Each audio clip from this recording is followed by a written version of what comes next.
Okay, good evening. Welcome to this latest version of episode of Building the Scottish State. I have with me this evening Pete Ritchie, who is a farmer and very involved in Scotland achieving food sovereignty. And so, first of all, Pete, thank you for being with us this evening. It's a great pleasure to have you on. Oh, it's great to be here, Mark. Okay, thanks. So, just tell us about yourself. What you're a farmer. Tell me a little bit about your career and how you got in the organizations that you're a part of, and and then we'll get into what is meant by food sovereignty. So, just give us a little introduction of yourself. Well, thanks, Mark. Sure. So, I don't have a career. One of these days, I'm going to find out what I'm going to do when I grow up. But meanwhile, and for the last 30 years, 25 years, I've set up and run organizations because I couldn't get a job. So that felt like the only way I was going to get gainfully employed. So I set up and run Nourish Scotland, which is a food policy organization. It really Sorry, say the name again. It's Nourish Scotland. Nourished Scotland. Okay. Nourish Scotland. Yeah. And who could be against nourishing Scotland? I mean, it's a sort of easy name. It's a bit like animal welfare or community care. It's Nourish Scotland, good name. And we're a food policy organization, and we basically read across all the different bits of the food system, because some people are interested in food and climate change, food and nature, animal welfare, health, whether we're eating the right sort of food, getting our veg. Some people are interested in food security. Some people are interested in, workers' rights in the food system. Some people are interested in our food, where we get food from, and trade standards, and, water. And so food system's really complicated. It's the biggest human system in the world. It has huge impact on the environment, and we try and like get all those different bits of food policy and sort of squidge them into something that makes a bit of sense. So that's our job in Nourish. And then when I'm not doing that, I run a small farm in the Scottish borders. Okay. And what is the contents of your farm? What have you farmed in the past, and what are you currently farming? Yeah. So at the moment we just got suckler beef herd. So for people who don't know, if you have suckler cows, that means you basically have you're growing just for beef. So you have a cow, she has a calf every year, she looks after the calf. When it gets to a couple of years old, it's you either breed from that or it goes for meat. So we're not dairy cows. We'd love to do dairy cows, but it's more work, more complicated. We used to have pigs on the farm. We were lovely, beautiful, but a lot of work. And because we had them outdoors, they kept escaping, which is a bit of a hazard of free range pigs. And then we had some sheep, and we used to do turkeys for Christmas too, but we sort of cut back a bit because my son left the farm and he's now doing a sort of different sort of job. So we sort of made the farm a bit simpler, and then we do some vegetables, but pretty much all the veg we do are inside polytunnels, because basically where we are, we're quite high up and we're quite windy, we're quite exposed, and the soil's not ideal for veg. So but once you get things in a polytunnel, basically you can kid yourself you're in Spain. You can do anything like in a polytunnel, So, and so, what veggies have you? So you're not currently doing vegetables, or you're only? We're doing a few veg this year, I know not everybody here is listening from Scotland, but as everybody from Scotland knows, basically it's dark half the year and then it's light half the year. So nothing happens until about May, where we are anyway, and then suddenly everything takes off. So nothing was happening in May. It was a very cold May this year. But now we've got peppers, and we've got tomatoes, we've got cucumbers, we've got, all the stuff you can grow really well in a polytunnel. And that's also, and you go from having not enough to having too much in about a week. So that's what we do. Okay. All right. And do you farm biologically or yeah, we're an organic farm, so we don't. Organic, yeah. We say biologique in France. Biologique, yeah, that's right. We're biologique, definitely, and and then we sell pretty much all the stuff that we produce through the farm shop, and we do sort of veg boxes, and we do deliveries to people too. So. Okay. And do you do you have much what kind of culture is in Scotland of like local farm? We in France have like every day there's a marché somewhere around Rennes, and it's just delightful. We go and all these vendors with just beautiful produce and strawberries and all that. Do you have that in Scotland, or it's really different? Yeah, it's really different, and you can go back to lots of different reasons for that. We don't have a sort of quite the same market town setup that you have in most of Europe, and even in parts of England, where historically between where people come to the market. We've had livestock markets, but part of it is the structure of Scottish farming. We have a lot of big farms, and what happens then is they have to sell to the multiples, because for them going to a market isn't sort of, what they do. They have 100 tons of strawberries, not a ton. So the only way they can then sell those is they get a contract with one of the supermarkets. Then they need a 24/7, 365 days a year contract. So then they have to buy a farm in Spain that can give them strawberries when they don't have strawberries in Scotland. And you get into this whole, scale thing. But then those farms, they're not really interested in coming to a farmer's market somewhere. So you have to sort of, we're much more disconnected in terms of our food system between the country and the city than somewhere like France. And, that manifests itself in lots of different ways. But what we always say, Mark, is that, if Napoleon had won, we wouldn't have so many problems in terms of land ownership and that, because people sort of remember Napoleon and the battles, but what Napoleon actually did was major land reform, and and introduced this sort of, so the pattern of sort of small farms that you see in Europe, was a result of some of the Napoleonic reforms. We didn't get reform, so we still have this very weird land system where very few people own, most of the land. And we've also ended up with a system where farms in Scotland tend to be fairly large, and it's very hard for small farmers to get started. So okay. And what are the principal vegetables that are grown in Scotland? So we grow mashed potatoes. We export seed potatoes all over the world. We're really good at seed potatoes, and that's partly because we're far north. So some of the diseases that you'll get, with seed potatoes, you have to be really disease free. You have to be clean as clean can be, because obviously you're selling a seed. You don't want that to bring a disease into another country. So seed potatoes have to be really, really clean. We're sort of very good at seed potato exports all over the world. We do quite a lot of carrots and peas in the northeast in particular. Carrots do really well on a sort of sandy soil. So up in the Black Islands, we've got some big carrot growers, pea growers for the sort of frozen pea market. Then sort of East Lothian and stuff, we've got leeks and Swedes. So basically it runs down the East Coast, East Lothian, Fife, Aberdeen, and then up to the Black Isle. We've got some really great veg producers. So we produce a lot more veg than we need to eat in Scotland. But like a lot of countries, we don't eat our veg. We grow them, but don't necessarily eat them. I know, and that's one thing that kind of has fascinated me about Scotland, because I remember I spent some time in the early '90s, and I was just kind of amazed at how greasy this was in the east end of Glasgow, but how greasy the chippy or whatever, all these different really, really high fat foods. And wondering, but from what I observed, it was getting a good I don't know, just getting good access to fresh vegetables was problematic in some, especially in the more deprived areas. So is there? But I mean, has vegetable consumption gone up, and is there a good tradition with really good vegetarian food?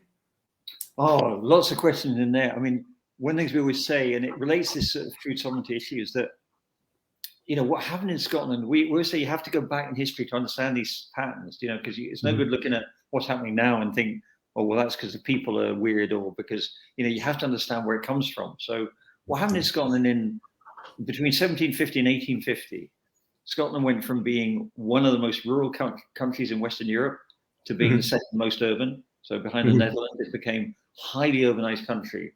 And this wasn't a sort of gradual move. This was people basically being kicked off the land initially in the south of Scotland, and then in the north of Scotland, moving into Glasgow, living in really poor housing. 10 kids, no kitchen, and that's why. So we invented fast food, even before the Italians went to New York and invented the pizza. We invented fast food. We invented the jam sandwich.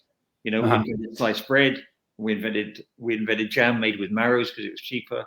We invented fast food and cheap food, because that was what mid 19th mostly, or what would the mid 19th century. And the other thing which is interesting is the gender issue. A lot of the jobs in Glasgow and Dundee, which the cities in Scotland which had the the most sort of endemic poverty, the jobs were done by women. They were textile workers. They were so you had women who went to work, and you'd like to think that the men stayed home and cooked, nice vegetables for the kids, but they didn't, as it happened. So you've got this breaking of food culture, and also a real breaking of the link between town and country. So in France or Italy, or I don't know about Spain, but I know in France and Italy, a lot of people are there who they might live in Paris, they might live in Florence, but when you say where you're from, or when my family's from this village, even if our family's been in Paris for 4 generations, we still have this connection to somewhere rural.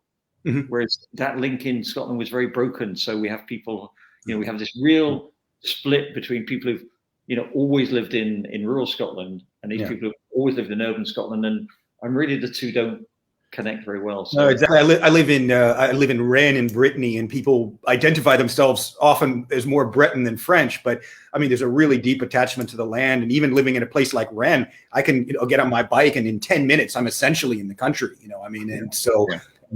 People have access to that, and so much more easily. What do you? What is your view on genetically modified foods? Here in France, I remember a few years ago, some of it, there was something to do with genetically modified food, and they talked about the contamination of genetically modified food, our food's being contaminated, when in America you wouldn't use that terminology. What's your view on it? Can it be a good thing? Is it, how do you see it? Basically, it's a hammer in search of a nail. That Mark Twain proverb, if the only tool you've got is a hammer, every problem looks like a nail. Yeah. So genetically modified food is an answer, but what's the question? What's the question it's an answer to?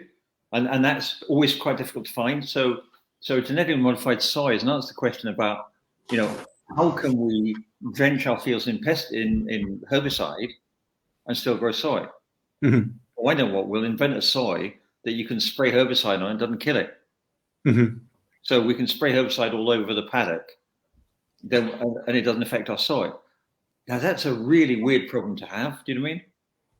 Yeah. So we've invented a problem which allows us to kill all the other plants in the field, but not kill this thing that we've modified to be glyphosate resistant. And in a sense, the problem that's really trying to solve is how do we create a product that you have to buy both bits of? It's like, if you want to buy I'm not going to name the brand, but once buy a certain I know who you mean. 2 of them. you buy a cheap printer, you think 59 quid for a printer, that's fantastic, and then the cartridge costs you 60 quid, and if you put if you don't buy the right cartridge, the printer blows up. It's that sort of thing with soy. You've got to buy the Roundup, and you've got to buy this. Yeah, that's a very illustrative analogy, because a lot of times the seeds, like they only last once, so the farmers have to buy a whole new set of seeds for the next year. But you don't own the seeds. The seeds are still owned by the companies. They're not your seeds anymore. Whereas, we talked to some great people in France a couple of days ago.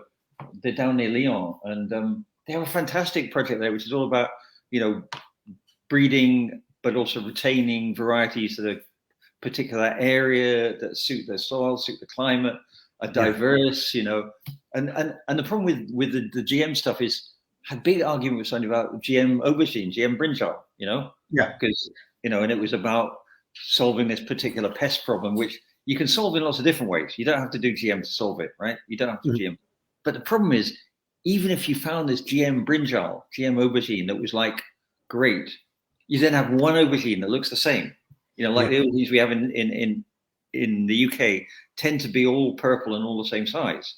You go to another country, they have 20 different sort of aubergines. They're all different colors, different shapes, So do you want our food system to all look exactly the same? An aubergine in the UK is the same as an aubergine in Indonesia, the same as an aubergine in Mexico.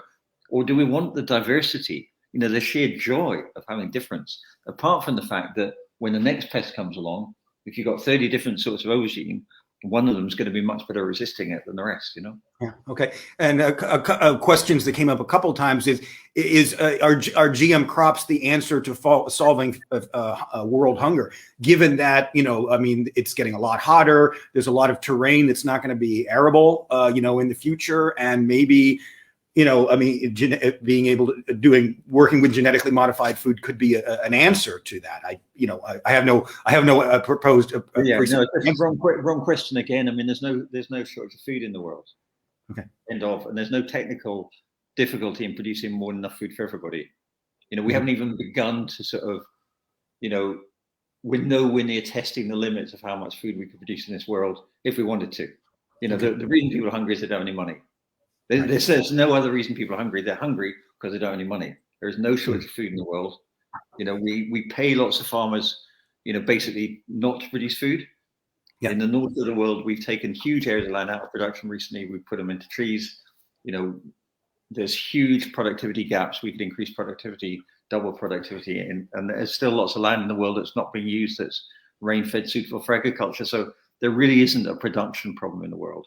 Okay, that segues perfectly into my next question regarding the why are a lot of shops emptier than usual at the moment? And I think Brexit comes to mind pretty readily. But how do you see it in terms of both the shortages in the shops, and also what that reflects in terms of the economy, the food system, etc. Yeah, I mean, there is so no upside to Brexit. There's simply nothing good you can say about Brexit. End of. It was a project of mendacity, greed, a deregulatory agenda proposed by a very small group, which then sold the project to a whole bunch of people with a sort of whole bunch of half-truths and myths and lies. And, there's just nothing good to be said about it, I'm afraid. Mm-hmm. But in terms of the food system, it's not surprising that if you make people unwelcome, they don't want to come work for you. Mm-hmm. So it's not surprising that we're short of lorry drivers. So we actually can't get the stuff we can't bring it over to put it on the shelves. Prices have gone up. We run a small farm shop. We import veg from Europe. It takes a day longer to get in. They used to be. I mean, it didn't stop when Brexit came. We were worried it would completely stop, but the supplies got through. But it takes a day longer to get here. It's more expensive. There's more paperwork for everybody. It adds no value at all. And sure, we can absolutely grow more of that veg ourselves here if we want. We're very keen and nourished on developing the glasshouse sector in Scotland again. There was quite a thriving glasshouse sector in the 70s. When oil prices went up, we hadn't really invested in it, and unlike the Dutch, so it sort of disappeared. We're really keen to revive that sector and to use renewable energy, which we got a shed load of, to grow our tomatoes again, and our cucumbers and our aubergines and our Mediterranean vegetables. Grow it in Orkney, grow it in Skye, grow it in Argyll. Actually get veg closer to people. Yeah.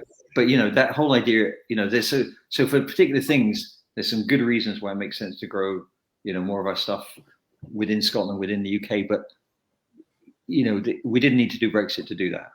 Yeah. Okay. And let's see. And okay. And how have the food standards changed, or what is? I mean, with Brexit, or are they still the same? But then they can be modified by the UK government, or how do you see that in terms of again the food regulations and safety regulations and this type? Yeah. Well, I mean, lots of things. Obviously, we've got different strands. That we've got the trade agreements. The most recent one, obviously, was Australia, and some real concerns there that all the promises about we'd never reduce standards have been broken already. We're going to see the same with the Mercosur agreement, and it's just a replay of the repeal of the Corn Laws in the 1830s and 1840s, where, the UK government was much more interested in keeping food cheap and keeping wages down than they were in supporting indigenous food production. And that's been, that's why. Yeah, tell me a little bit about the Corn Laws. I'd seen reference to them, but I wasn't. And was that at the same time as the Enclosure Acts, or how? Maybe I'm looking at. Maybe my connection is not valid, but basically when 1830s, dash for gas, the whole industrialization was really kicking off. UK was seeing competition from Germany in particular and emerging from the US. They wanted to keep their factories, running. They wanted to keep wages down. So, and at that point, food was about 70% of the wages. People were spending 70% of their income on food. So if you could keep the price of bread down, you could keep wages down. And at that point, markets were opening up in the Ukraine, in Russia, in the US, Canada.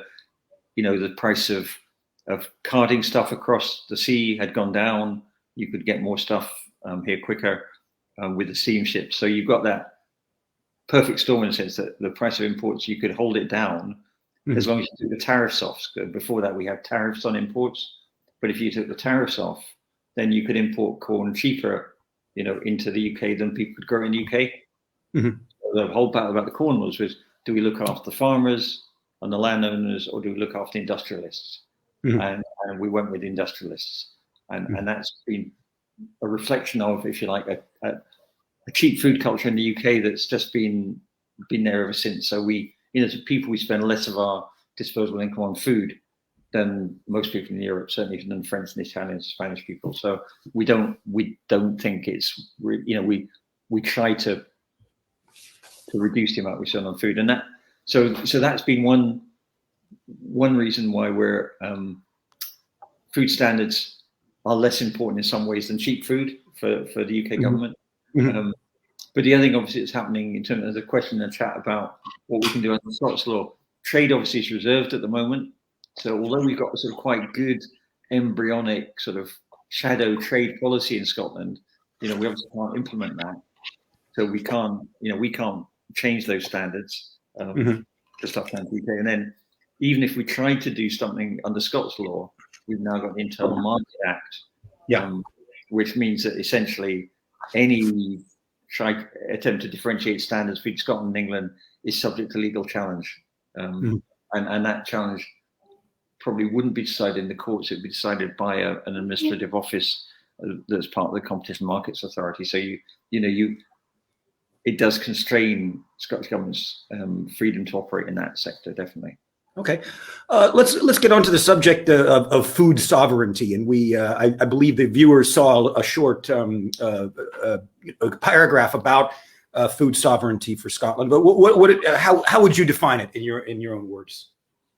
Well, for me, food sovereignty, and it's a phrase that's come very much from the global South, from Latin America, and from indigenous peoples around the world, and it was sort of defined in a big meeting in Mali, I think it was a few years ago. But one person explained to me as was, food sovereignty is about you feed yourself and your family first, then you feed your village, then you feed the city, and then if you've got stuff left, you export it.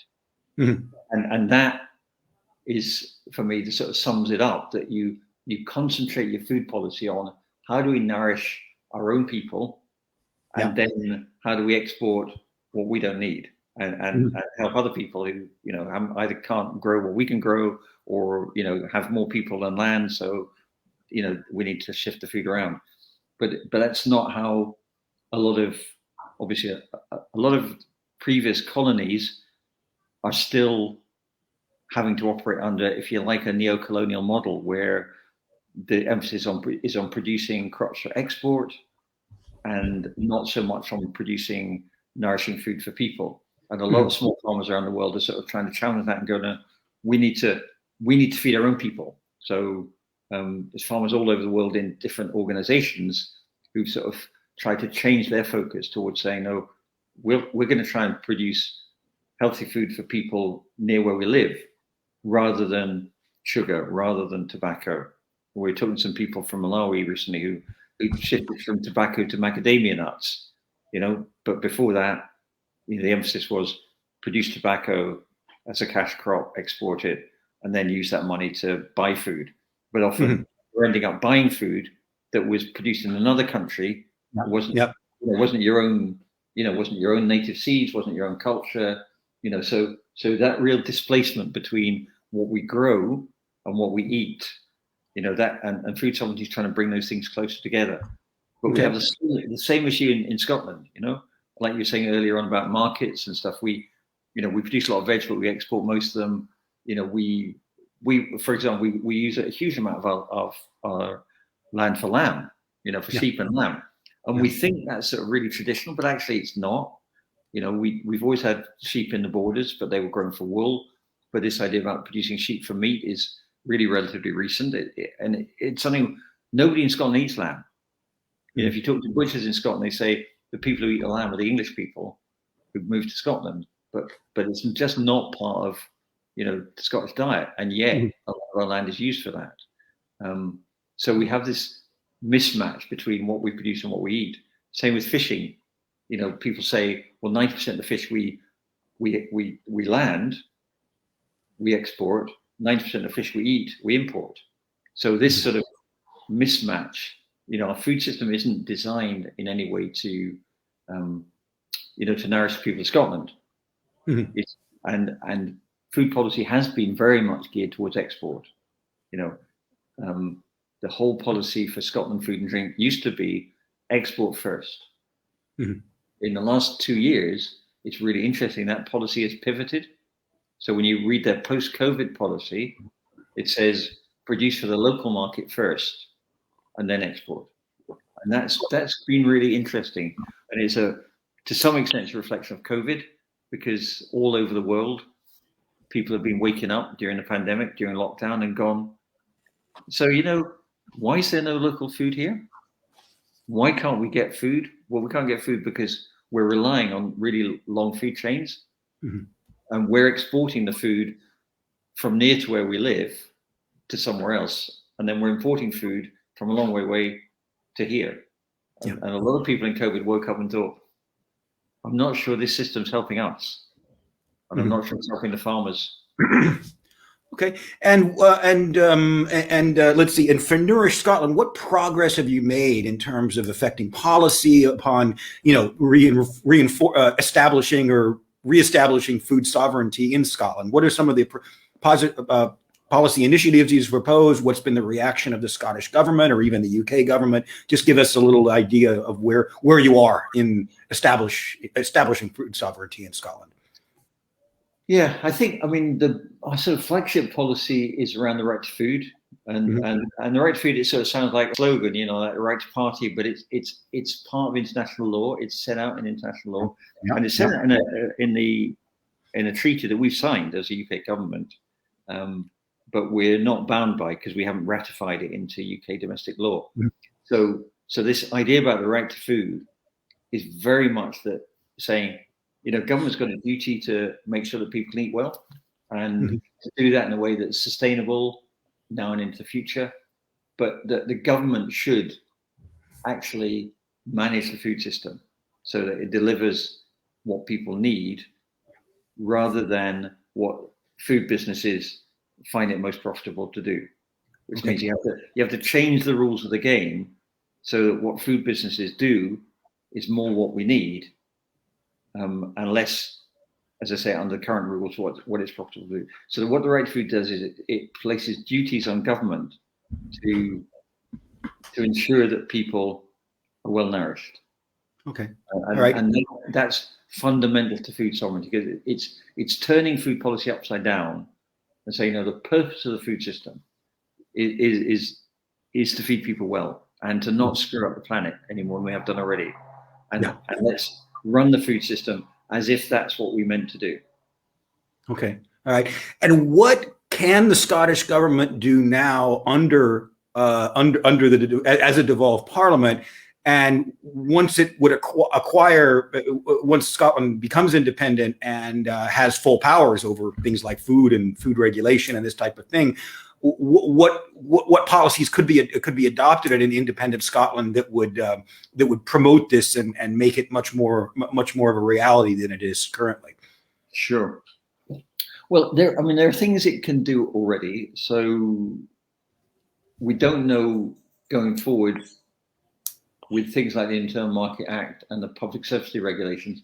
We don't know whether the Scottish government is going to be able to implement whatever agricultural support policy it wants, but at the moment it's able to do that. So it had devolved powers under the CAP, and it still has those devolved powers. So Scotland's had an separate agricultural legislation for at least 100 years. So we've been able to make our agricultural policy, and we've also got control over land reform.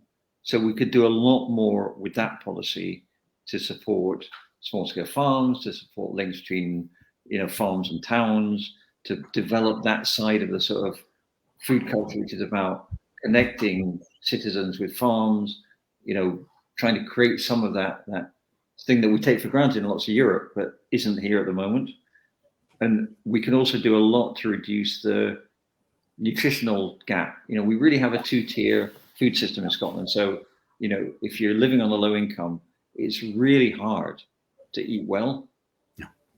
It really is. And so there's a big gap in terms of affordability that we need to close. So, and we have powers, we can do some of that. At the moment, there's a big campaign going on about the Scottish child payment and increasing that to £20 a week. It's really tough if you're on a low income to feed your kids well. And the Scottish government's brought in some good stuff with Best Start Foods, and increasing the value of that.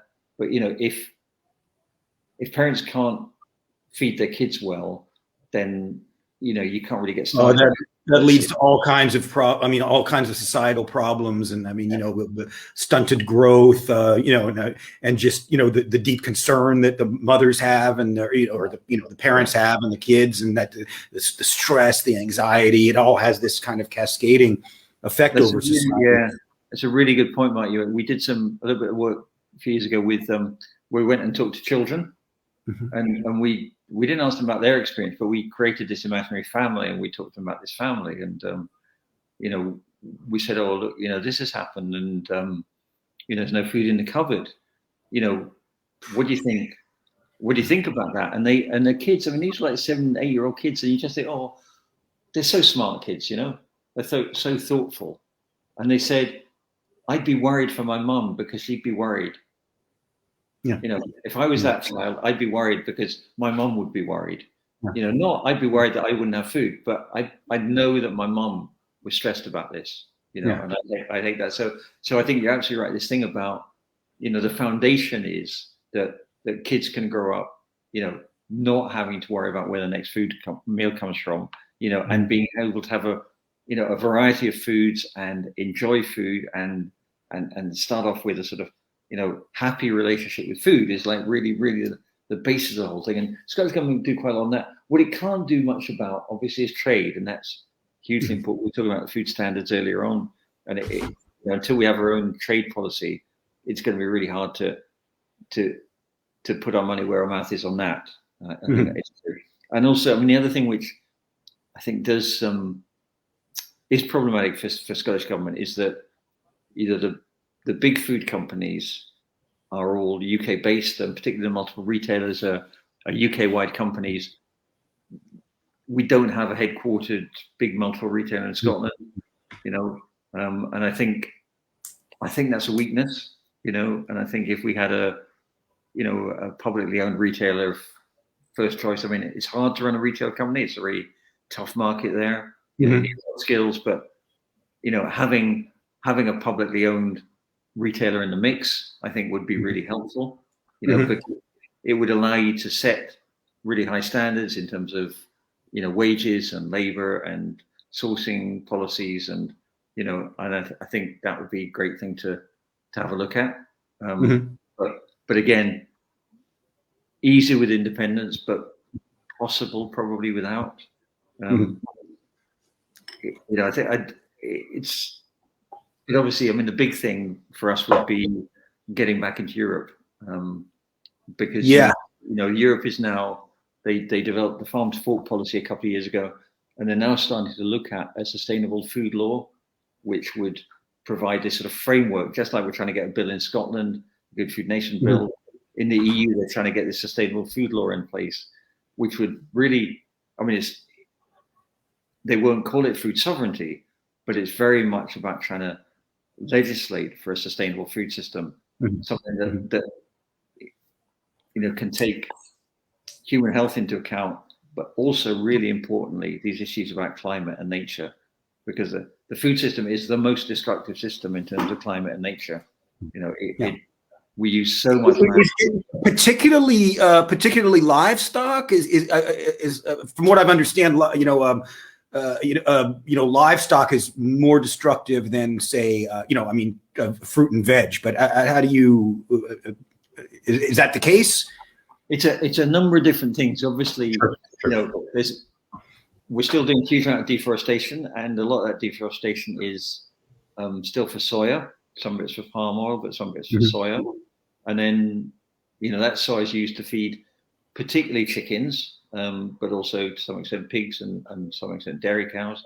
So we're basically then producing this really high quality protein, soya, and then we're feeding it to livestock, and even the most efficient chicken, and efficient chicken means miserable chicken. I mean, it means chicken that crammed into really tight confines, fed whatever gets them big enough to cut up. If you're a chicken born today, right, in one of these systems, you're dead by the end of September.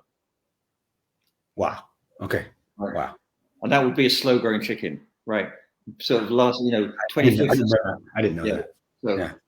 So that's the life you have.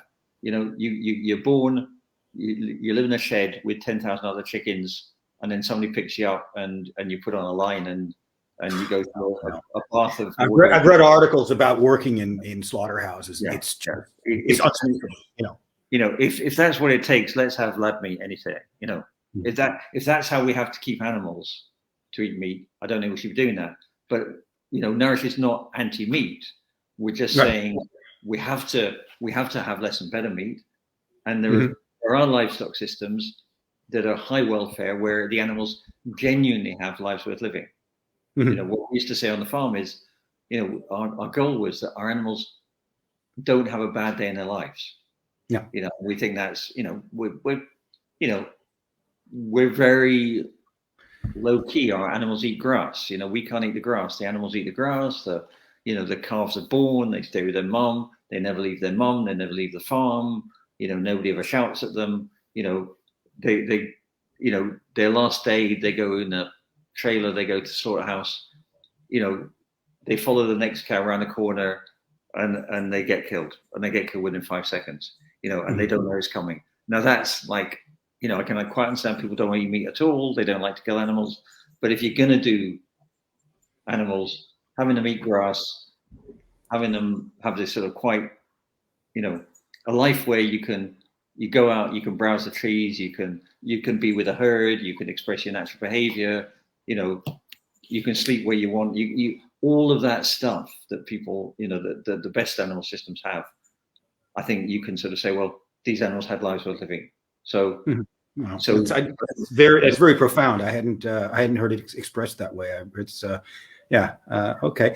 I want to just round off a question we just addressed a few minutes ago regarding the big supermarkets and how they do get a lot of flack. But how do you view the big supermarkets? You said that they, none of them are, headquartered in Scotland. And how do you view their effect on the overall food system? And what are the positives and negatives? Yeah, the positive and negative. The positives is that, they're big beasts. So when they change, a lot of change happens. And at the moment, really all the big supermarkets in the UK are under considerable pressure, both from their boards and their shareholders, but also for their investors to get their act together. So we've seen Tesco's, commit to reduce the environmental footprint in their shopping basket and to making their shopping basket healthier. We've seen Sainsbury's come out with healthy food pledges. We've seen the Co-op come out with environmental pledges. So we're seeing these, really quite ambitious pledges from the big companies because their shareholders are saying you need to do this, and because their investors are saying you need to do this. So the advantage of it is when they change, big change happens, which is great. The disadvantage is that you have this huge imbalance of power between, even the biggest farmers and the supermarkets, and some of the contracts that get signed are really unfair, so you get these, and you get industry practices that build up, like grading out a huge amount of produce that then gets plowed back in. I think in Europe we eat half the apples we grow or something like that. The rest get, so there's a lot of built-in waste in at the farm level through these systems. But I think the most important thing is that they dominate the market. They squeeze out a lot of the independent people, but they also provide this real sort of veil between people and food. So, so they don't make food transparent; they make it opaque. You know, right. Yeah. So you know, if you take chicken as an example, you know, most people have never seen an industrial chicken. So the most common. You mean alive or alive? Yeah, yeah. You know, I mean, have you ever seen one? No. I've seen a few chickens. I had a friend who had a few chickens in different species. Yeah. And we all think they're like I've read about, you know, what goes on in some of these chicken processing plants, but no, I've never seen that. The animals don't look, you know, we're used to hens that scratch around in the garden and, you know, cocky locky, the sky's falling and little brown hen and all that. That's what we think a hen is. Yeah. That's not what a chicken is that we buy in the shops. It's a monster. We grew some for a bit. We had to, we stopped doing it because it was like we couldn't get a breed that was slow growing enough to make us feel okay about it. But okay. They're huge. They're huge and they're white and they have red feet. Yeah. They're just not like the things that we think chickens are. So we've got this, and the problem is that we've got this complete sanitization and disconnect between what is actually going to food and then what we end up being presented with in supermarkets. And obviously a lot of processing, a lot of stuff that ends up in supermarkets that's highly processed stuff you couldn't make at home. You know, you really couldn't because you don't have emulsifiers, you don't have soy lecithin, you don't have the sort of technology to make some of these processed foods. So that way that the long food chains we have disguise, you know, the origins of the food. They come between us and the producer, and they separate those by a mile. And I think, you know, if you take the things supermarkets have done, you know, you can see why they do it. But you know, inventing unreal farms that don't exist. You know, Wood Farm doesn't exist. You know, it's not Real Farm. It's a brand, but it's not an actual farm. But you know, persuaded now, you know, there's a sort of happy farmer who's dolphin friendly. Old Farmer Brown puttering around the barnyard kind of thing. And you know, the fact that, you know, you might have migrant labourers working 14 hours a day, you know, harvesting these carrots or something, and you know, we disguise and sanitize a lot of the food system, and the problem is that you know, because we've become so disconnected, we sort of collude in this conspiracy with the supermarkets, I think, to some extent, you know. And so I'm not saying they're bad people. I'm just saying that the effect of this consolidation of the market means that they have huge power, and it also means that they contribute to us losing that food culture and that sense of actually understanding very much about the food system, because they don't really want to, you know, if we knew more about the food system, we might make some different decisions about what we do, you know. So okay.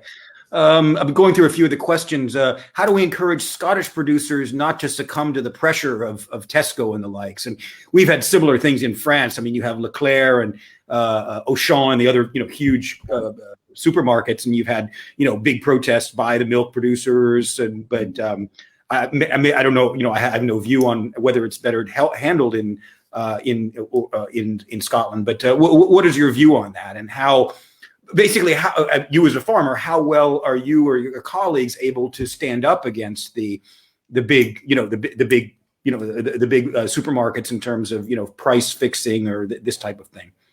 Yeah, I mean, it is a real challenge, you know, because for a lot of farmers, the way the farm's structured, the business model is you sell to supermarkets, or you sell to the wholesalers who sell to supermarkets, you know, and like I was saying earlier, you've got too much produce to be able to sell it in a farmer's market. We don't have a lot of independent shops to sell through, so your routes to market are really limited.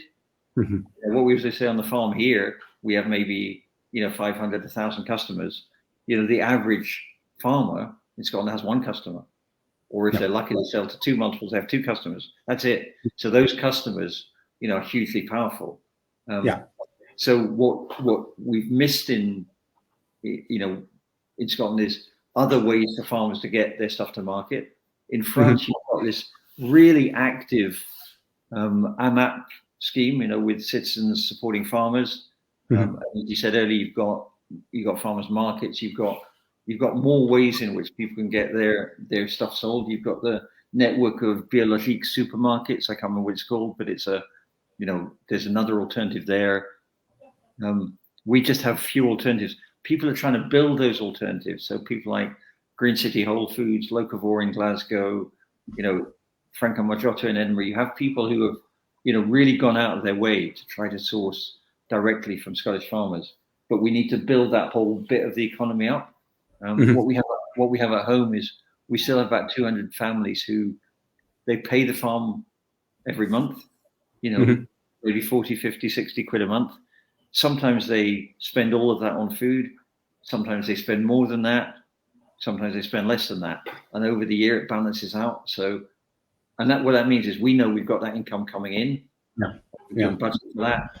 And they're supporting the farm. They're saying, look, we may not buy so much this month, but we'll buy more next month, or we'll buy, So that trust between citizens and farmers, is really precious. And I think we need to keep finding more ways of connecting people to farms so that they can, so they can feel that they're supporting the sort of farming they want to see. But also they know, that sense of when you're a farmer, it's such a privilege to be able to sell people food. It's extraordinary. When we first started doing it, that sense that we're organic, because I couldn't face the thought of putting pesticides on the food and then giving it to people. So we're organic by default, because we just thought, this would be really weird. I'm not gonna sell that. I mean, I'm not gonna put poison on it and sell it to people I know and care about. It seems exactly. People that was exactly the thing, that maybe if it's going on a lorry and you don't know the people, it doesn't feel so bad. But when you know people, they come into the shop and they go, I'd like some salad. You don't want to put slug pellets on it. You just really don't. Yeah. I have I live in Rennes, and just about 10 kilometers outside, I have a workshop in an old pig farm. And there's a farmer that I talk to sometimes who's there, and he has baskets of vegetables that he sells, every week or every month to, people who pay a certain amount of money. It's similar to what you were talking about, but it's like a basket of ones to individuals. And I say, I'd like that. He said, no, I can't, got enough, can't do it. So, he was refusing business. He could have gotten a few extra euros, for some veggies. But I'm really admirative of people who farm that way and have that conscience, and, that they want to look after the people that support them, and, and I think it's such a lovely way of doing things. But anyway, okay. Let me see. Let's see. For those watching who are concerned about the lack of resilience in Scotland's food supply, what can they do to help? What do you think individuals can do to, to ameliorate the system and to establish more food sovereignty in Scotland? What are what can individuals do? Yeah, and I mean, we sort of, obviously you can do something, personally with your household income, whatever that is, to try and buy something from a farmer. That always helps, but, the way the system's structured, often buying local food ends up being more expensive than buying something that's, you can pick up in a supermarket. So, we never go at Nourish, well, you ought to do this or you ought to do that. People have to make their own decisions about where, how far they feel they can, spend their household budget differently. Some people are really up against it. Some people have a lot more flexibility. So if you have more flexibility and you can support, a farmer's market, or connect up with a local farm, or get a veg box, or, then do that. That's part of your contribution. But the more important thing people can do, quite honestly, is to join organizations. You can join Nourish, obviously, but nearly most of the local authorities in Scotland. So just so our viewers know, Nourish Scotland. Do you have a website that people can access? NourishScotland.org, and go on there where there's loads of stuff to read and videos to watch, and you can become a member of Nourish Scotland. That'd be lovely. So certainly, I encourage our viewers to do that. Find out more about food and so please, obviously, I have to let you have plugs for your. Yeah, no, I mean, we're not. but there's also like every city pretty much in Scotland, every town now has a sort of group that's looking at sustainable food. Mm-hmm. So you've got one in Glasgow, you've got one in Edinburgh, you've got one in Dundee, you've got one in Aberdeen, you've got one in Clacks, one in Fife, one in, lots of different parts of Scotland now have a sort of sustainable food group that the council. And what are they doing other than meeting together and talking? What are they do? What are they starting to do to? It's things like opening up more land for urban growing. Mm-hmm. We've got a huge amount of land per person in Scotland. And Dundee, the food group in Dundee, they worked out that if you just grew veg on some of the land you've got in Dundee, even without digging up the golf courses, whatever you think about golf courses, but even with just using the land that wasn't really doing very much, you could pretty much grow the fruit and veg for people in Dundee, within the city. So that's one really concrete thing about getting. And have they started actually doing that? Have they started, getting? And I'm wondering if if that raises issues with the the local council. I mean, do they have to get permission? I mean, or is it We're encouraging the local council to do that. So Glasgow's had a good scheme for the last few years of they've called it stalled spaces. Bits of Glasgow where sure it's going to get developed, but not today, not next week, and they've made that available for growing. We're really keen to see the sort of small market garden people, so the people who are growing food for a living, to give them a chance. We love community gardens and all that stuff, but if you want to actually grow a lot of food, you need somebody whose job it is to grow that food, and they need to be really skilled at doing that. We've spent 20 years nearly growing stuff here. It's a hard thing to learn. I mean, if you want to grow food, vegetables, and make some money out of it, you've got to be really, really good at it. It's a bit like you can play the guitar and get away in the pub, but if you want to get paid to play the guitar, you pay exactly. You have to be shit hot, and it's the same with growing food. Anybody can grow a couple of cushions. Maybe Jimi Hendrix. That's right. You want the Jimi Hendrix of food production. That would have some bizarre vegetables coming out of it. Yeah. So I think we're really keen to see sort of more market gardens in the cities, around the cities. The other sort of things they're doing, doing a lot of work with schools. We could go a lot further with school food in Scotland. We're just on the point of trying to move that more towards sourcing local, sourcing organic. Sorry. You warned us about that. Wow, you got off light. He had warned us about this, that there would be a canine interruption at some point. So we'll get back to him as soon as the barking dies down. It's when his dog arrives. I believe it's when it's his wife arrives, and the dog barks at her as if she's a complete stranger, on a regular basis. So I believe that's what's transpiring right now. But I know he will join us as soon as he can, as soon as the barking subsides. Pending that, are you there? Are you back? Yeah, I'm back now, Mark. Oh, good. That's Heather in the door, so good. But yeah, how long did the canine interruption last this evening? It was only 30 seconds of I've never seen this woman before. What's she doing in my house? But she's back now. She's crazy. Yeah. In terms of what people can do. Sorry, but woof makes more sense than the unionists. So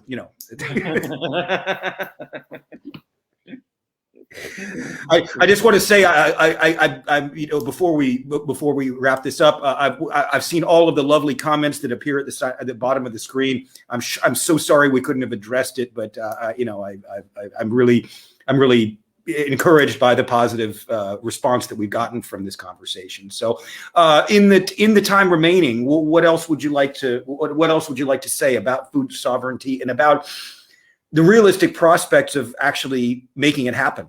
I think there's, in my own observation of Scottish society, again, from my time that I spent many years ago, in the East End of Glasgow, looking at and just marveling at the greasiness of the food and saying, where are the fresh veggies? Where are the, and people dying. I remember, dying of heart attacks at 50 on a regular basis, obesity, cholesterol, high blood pressure, and you add the cigarettes and the booze, and that certainly doesn't help. But how, more recently I've gone, and the quality of food in Glasgow restaurants, stuff like that, is so much different than what I experienced before. So I think there have been improvements, but how feasibly realistic is it to have this type of food sovereignty, and what are the main policy objectives that the government needs to do to support it? Because obviously it involves the help of individuals, and it's not simply a policy that the Scottish government or any government can just enact automatically. It has to have support, but I think there's a lot. I think there potentially is a huge amount for that. So next week, next couple of weeks, we'll see Programme for Government come out for the first for the Parliament, and we're hoping we're not completely confident, but we're very hopeful that the Good Food Nation Bill will be part of that. So the Good Food Nation Bill is very much about trying to put these ideas into law, that the food system should be there to nourish people. It should be there to look after the planet, to look after nature, to create good jobs in food, so that working in food is seen as a valued thing to do. So that bringing together food policy under Good Food Nation Bill, we're really optimistic about. But you're absolutely right. You can pass the law, but it'll take a generation to make a big difference. The Nordic countries introduced something called the New Nordic Diet 20 years ago, and there was a whole raft of different policies, from preschoolers, supporting antenatal nutrition, nutrition for older people, public procurement, different farm support policies. You have to do all of those things to change food over time. And you're absolutely right. The restaurant scene in Glasgow is completely different from what it was 20 or 30 years ago. The whole way that we've had people from different cultures coming to, particularly to Glasgow, but to Scotland as a whole, bringing just new ideas, new energy into the food system, making. The Indian food is just amazing. Indian food is one of my favorites. So so we've got this potential to make food in Scotland. The reason people come to Scotland rather than the reason they don't come to Scotland.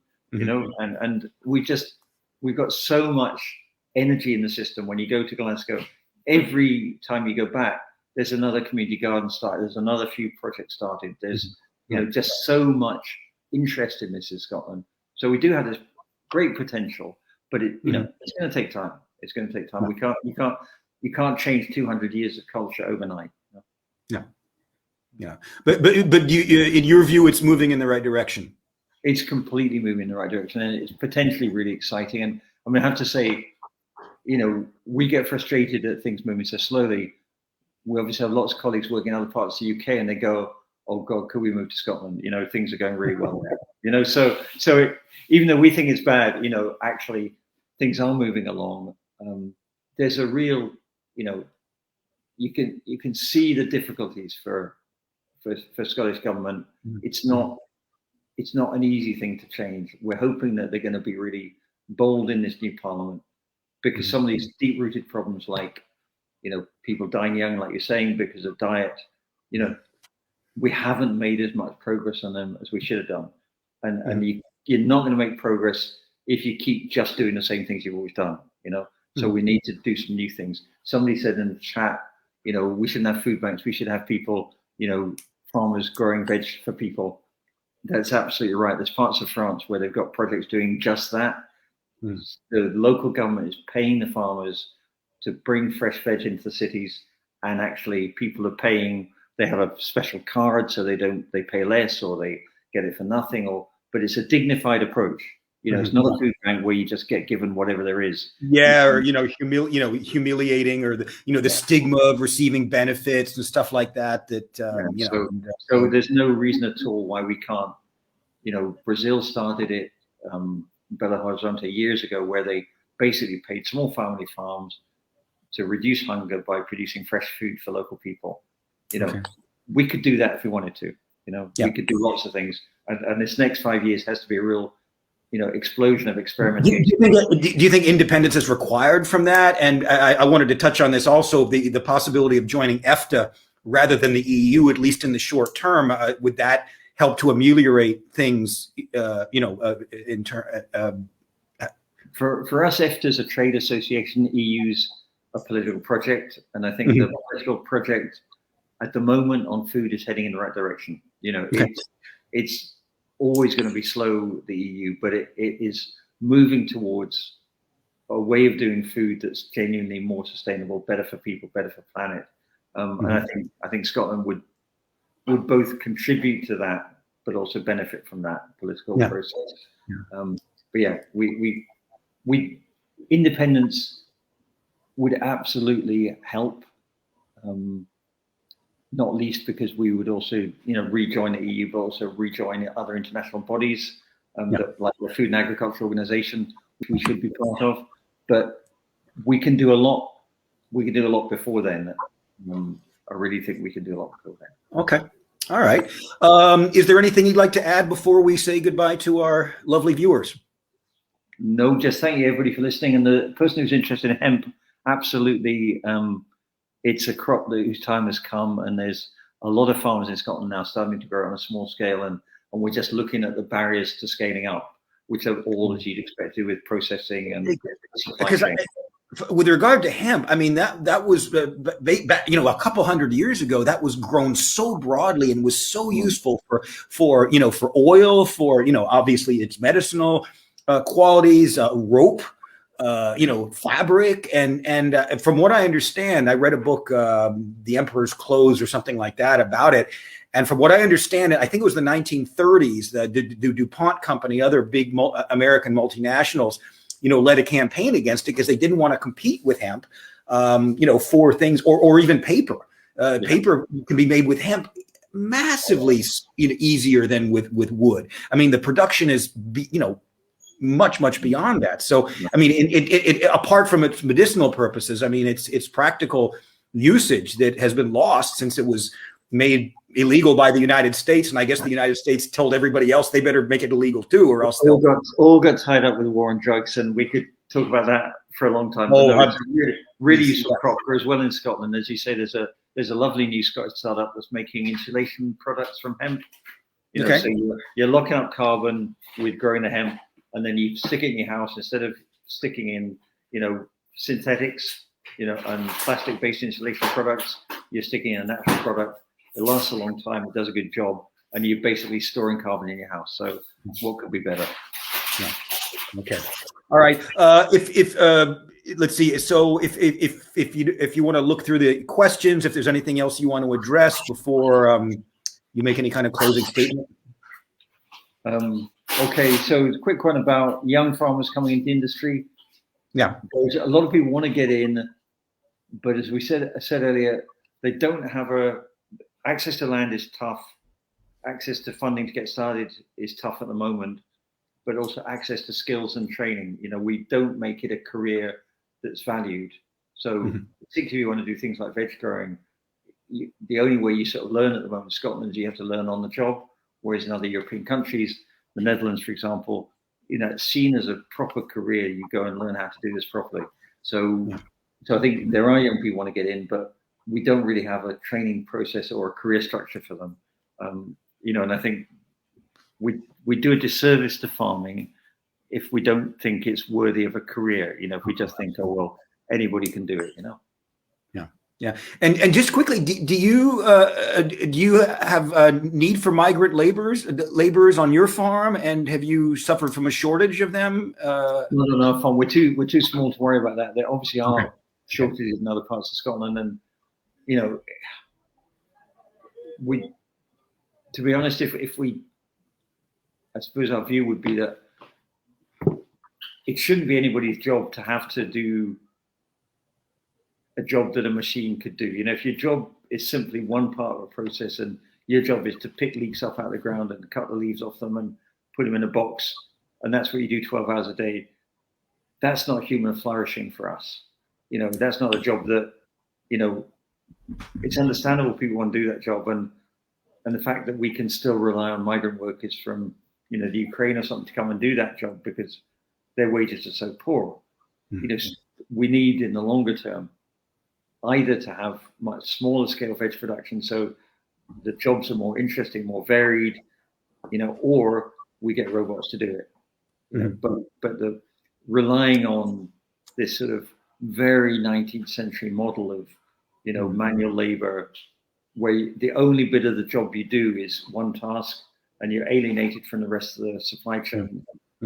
That's not or fulfilling life. I mean, if you live in a trailer and migrate from Romania or whatever every year, and send the money back to it's just it wouldn't be a very fulfilling life. Okay, anything else? Anything you'd like to say before we say goodbye? No, it's been great, Mark. I'm sorry. This is one of the coolest conversations I've ever had. And definitely the coolest conversation about agriculture, bar none. But really interesting, And I can see from the number of comments, I'm sure that Paul will confirm this, that this has been a very well received. So just again, nourishscotland.org is the website they need to go to and get involved. Buy good food from local farmers, make the effort. Also, learn to cook differently from different cultures. I mean, again, veggie Indian's fantastic. Make your own naan, make your own dal. It's awesome. I do it myself.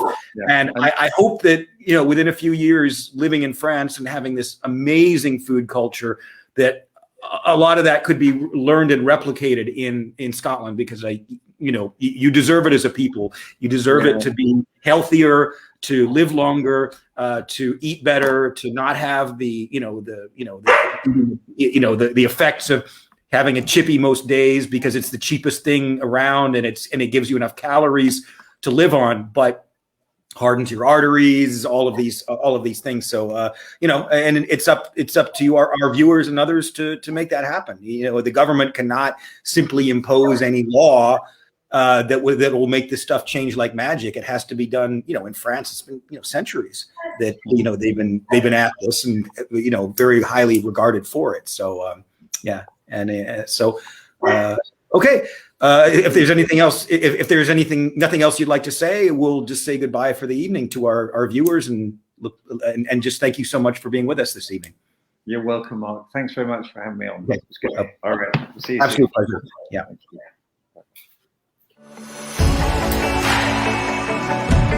you.